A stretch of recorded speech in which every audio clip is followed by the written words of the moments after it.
semua jamaah Ahbabul Mustafa dan Syekh Mania dimanapun kalian berada, untuk tidak ikut-ikut dengan apa yang terjadi di saat ini, apalagi menyebarkan berita-berita tentang virus corona.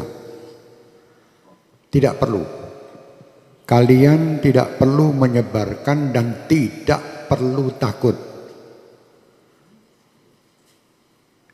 Dan saya berharap semua dari jamaah kami dan seluruh bangsa Indonesia untuk tidak berebut pergi ke minimarket atau beli masker.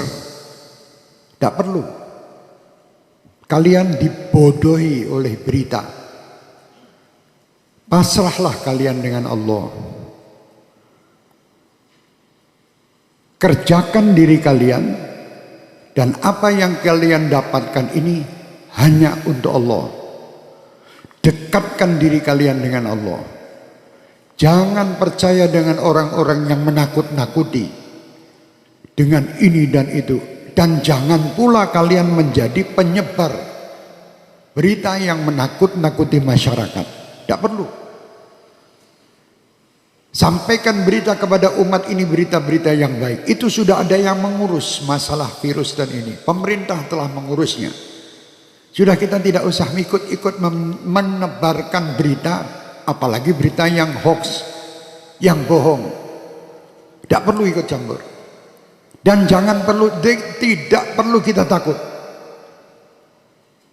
Saya amanatkan untuk semua jamaah saya, Ahbabul Mustafa dan Syekh Mania terutama, dan siapapun yang ingin mengikutinya, bacalah setiap hari sebagai penangkal virus-virus ini Ratibul Haddad.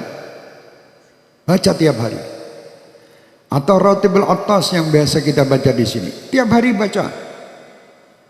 Yang bisa menghindari semua, menghindarkan ini semua hanya Allah. Kalian dibohongi. Suruh beli masker, suruh beli jahe merah. Se-Indonesia jahe entek. Masker habis, harga masker 1 dus 2 juta. Ini orang gila. Jangan takut, takutlah sama Allah. Kenapa kalian takut dengan corona? Tidak pernah memikirkan takut kepada Allah Subhanahu wa ta'ala. Orang yang takut sama Allah Subhanahu wa ta'ala, dia akan diberi kebahagiaan, 2 kebahagiaan.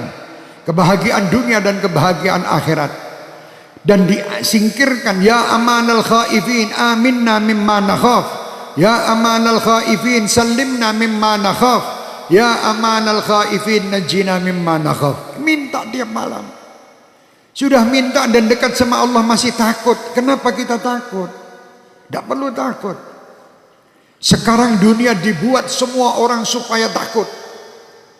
Sampaikan kepada dunia dan sampaikan kepada orang yang membuat berita takut-takut itu. Kami sebagai umat Islam dan kami bangsa Indonesia tidak pernah takut dengan siapapun. Kami hanya takut kepada Allah Subhanahu wa ta'ala yang menciptakan kita, yang menciptakan semua permasalahan yang ada ini. Allah, dekatlah kita kepada Allah, insya Allah semua akan nyingkir. Bingung sakmulah Indonesia ini, dunia semua dengan corona. Astagfirullahaladzim. Kenapa tidak takut sama Allah? Anda lebih takut membeli alat-alat untuk mencegah supaya tidak kena corona, tapi Anda tidak pernah mendatangkan ustadz untuk menyegah anak cucu kalian masuk neraka. Tidak pernah. Pernah ragat untuk ngurusi anak cucu supaya tidak masuk neraka? Tidak pernah. Tapi kalau berita corona, apapun dijual guna untuk membeli supaya selamat daripada corona. Mau mati sekarang, mati besok tetap mati. Sudah tidak bisa, kita mau lari dari kematian, tidak bisa. Supaya kita selamat, ayo dekat kepada Allah. Perbanyak taubat, perbanyak perbuatan kebaikan, perbanyak sedekah. Sambung tali silaturahmi, berdoa minta kepada Allah, semua perintah lakukan. Jangan kita menyalahi aturan Allah. Kalau kita menyalahi aturan Allah, tentara-tentara Allah akan mendatangi kita, termasuk virus corona ini. Umat Islam tidak perlu ragu, tidak perlu takut. Kalian 5 waktu menghadap kepada Allah, minta. Ini semua ciptaan Allah. Kenapa kita takut? Sekali lagi saya perintahkan diri saya dan semua jamaah saya tidak menyebar berita bab corona. Kalau sampai ada dari Ahbabul Mustafa atau Syekh Mania menebarkan berita broadcast tentang corona, matikan di situ, karena dia virus juga. Iya, matikno HP-nya udah menungsane. HP-nya matikan di situ, itu virus juga di HP Anda nanti.